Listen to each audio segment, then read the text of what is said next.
It's time to finally understand what anxiety is. You've probably heard the phrase, everyone gets anxious.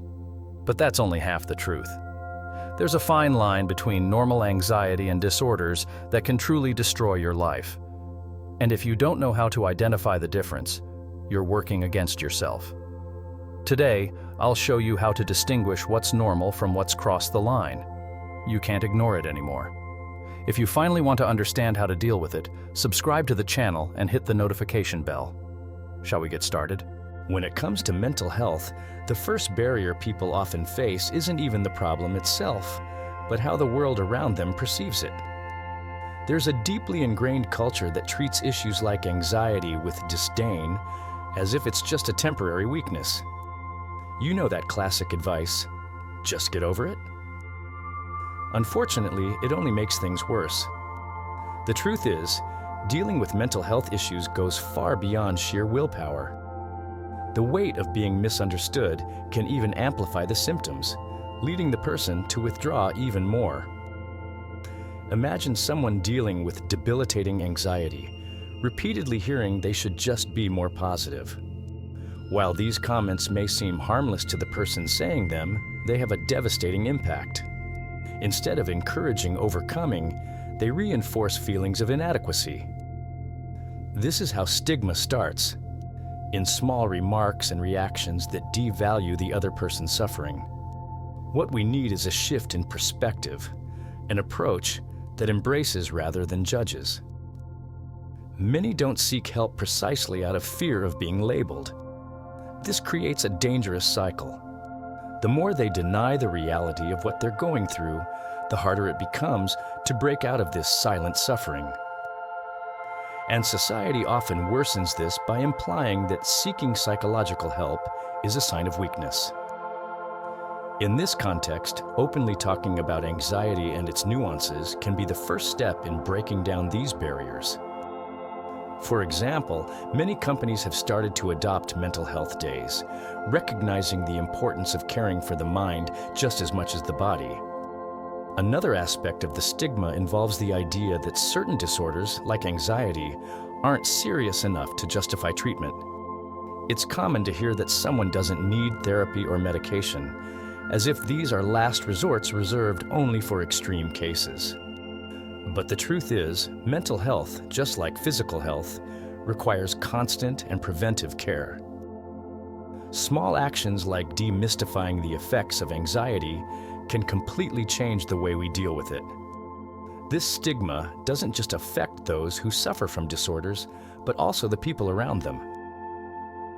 Who hasn't felt unsure of how to help a friend or family member with anxiety? Many avoid the subject for fear of saying the wrong thing. The solution lies in creating an environment where talking about mental health is as normal as discussing any other well-being issue. And for that, each of us has a role to play. After all, small changes in attitude can make a collective difference. During today's video, besides the main topics, I'd like to share something that made a difference for me.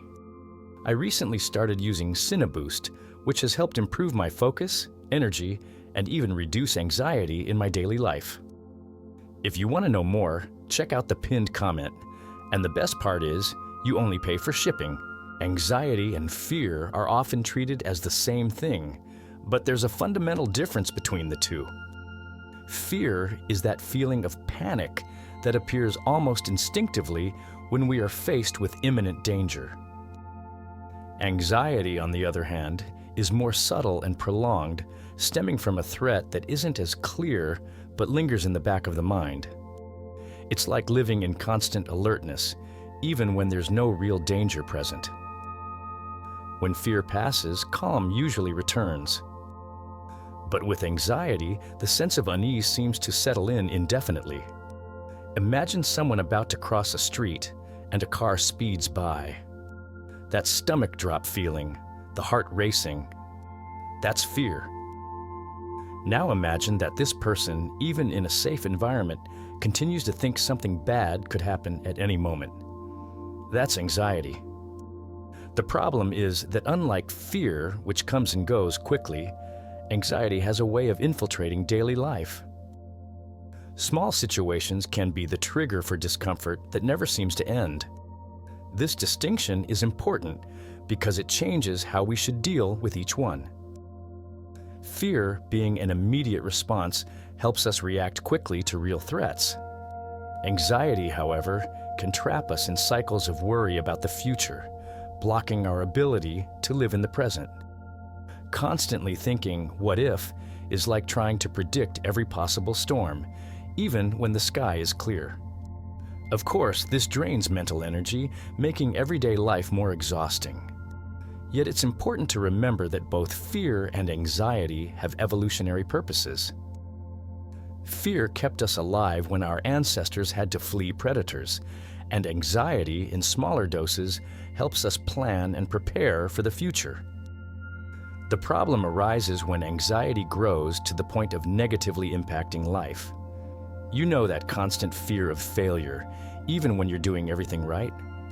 That's a classic example of anxiety spiraling out of control, paralyzing us with threats that often aren't even real. So, how do we deal with this distinction? With fear, it's often enough to understand that it's fleeting, like a wave. Anxiety, however, requires a deeper approach. Practices like controlled breathing, meditation, or even writing down worries can help rewire these thought patterns. It's like training the mind to recognize when it's projecting threats that don't exist and bringing it back to the present moment. It sounds simple, but it takes constant practice. When it comes to anxiety, the real battle begins inside the brain. The amygdala, a small structure in the center of the brain, plays a crucial role in the response to fear and anxiety. It's like the body's internal alarm, going off when it detects any kind of threat. In normal situations, this is extremely useful because it prepares us to deal with danger. However, in people with chronic anxiety, this alarm becomes overly sensitive, going off even when there's no real risk. The feeling of constantly being on alert can be exhausting. What makes anxiety even more complicated is that the amygdala doesn't act alone. Other brain mechanisms like the prefrontal cortex try to balance this response by analyzing whether the danger is real or imagined. Think of the amygdala as that paranoid friend who always sees problems everywhere, while the prefrontal cortex is the calmer friend trying to bring some logic to the situation. In an anxious brain, this balance gets disrupted, and the amygdala often wins out. This interaction between the amygdala and the rest of the brain is what makes anxiety so persistent. Even when we try to rationalize that there's no reason to worry, the body keeps responding as if we're facing immediate danger. This exaggerated brain response can manifest physically, with symptoms like increased heart rate, excessive sweating, and even difficulty breathing. It's like the body is constantly preparing for a fight or flight response, even when the threat isn't tangible. A practical example of this brain dynamic is the fear of public speaking. For many, even if the situation is safe, the amygdala sets off alarms.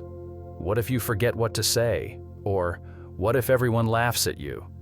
This triggers a cascade of reactions in the body, making concentration difficult. At that moment, the logic of the prefrontal cortex may try to calm the mind with rational thoughts, but the amygdala's response is already underway. This explains why sometimes knowing something doesn't make sense isn't enough to calm anxiety. Fortunately, the brain is highly adaptable. Techniques like cognitive behavioral therapy, CBT, and even meditation help train the brain to better handle these anxious responses.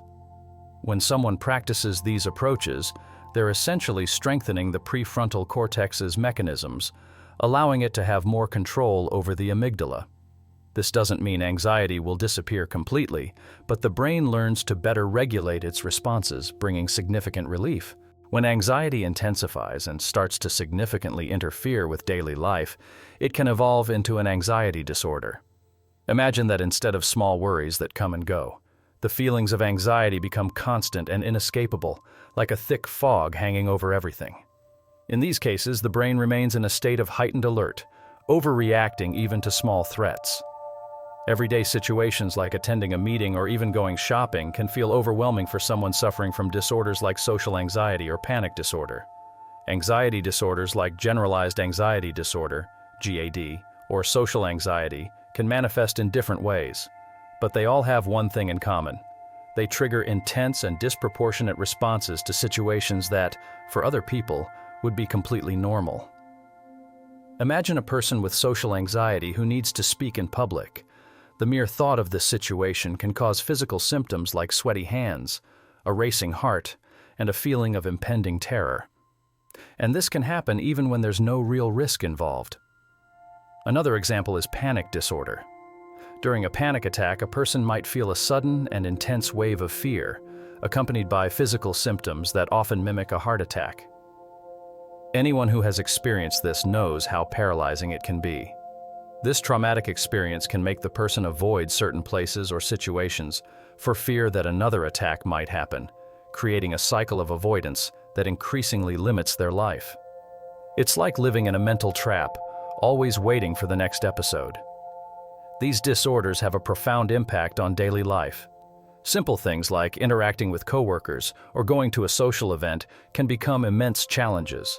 Many people, in an attempt to avoid situations that trigger anxiety, end up isolating themselves.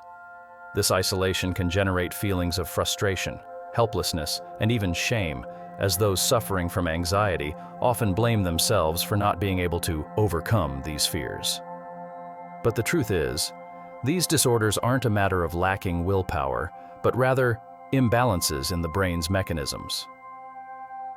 Fortunately, there are many treatment options for anxiety disorders. In addition to psychotherapy, therapies like CBT and medication can help control symptoms, giving people back control over their lives. The key is to seek help and understand that while these disorders can be debilitating, they don't define who you are. With the right treatment, it's possible to live more fully without anxiety taking over every aspect of your routine. When it comes to treating anxiety, the most effective options combine both psychological and medical approaches. Cognitive behavioral therapy, CBT, for example, is one of the most powerful tools.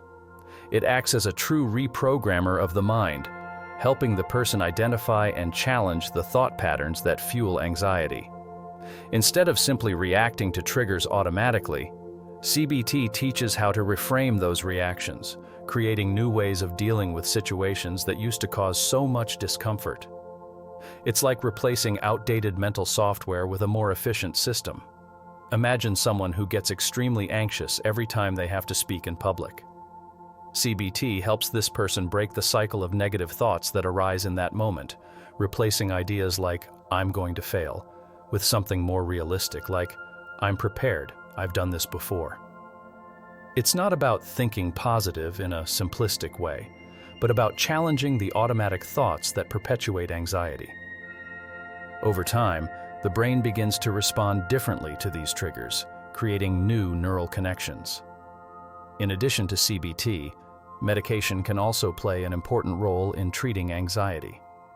In more severe cases, where the symptoms are debilitating, medication can help stabilize the brain's chemical responses, making therapeutic treatments even more effective.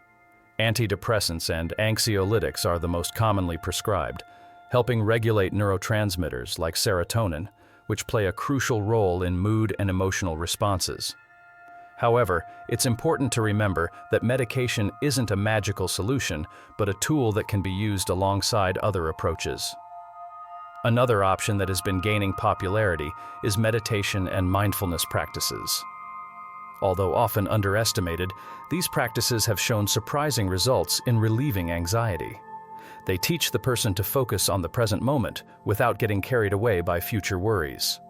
For example, someone practicing mindfulness learns to recognize the early signs of anxiety, and instead of fighting them, they accept and let go, allowing the feeling to naturally diminish.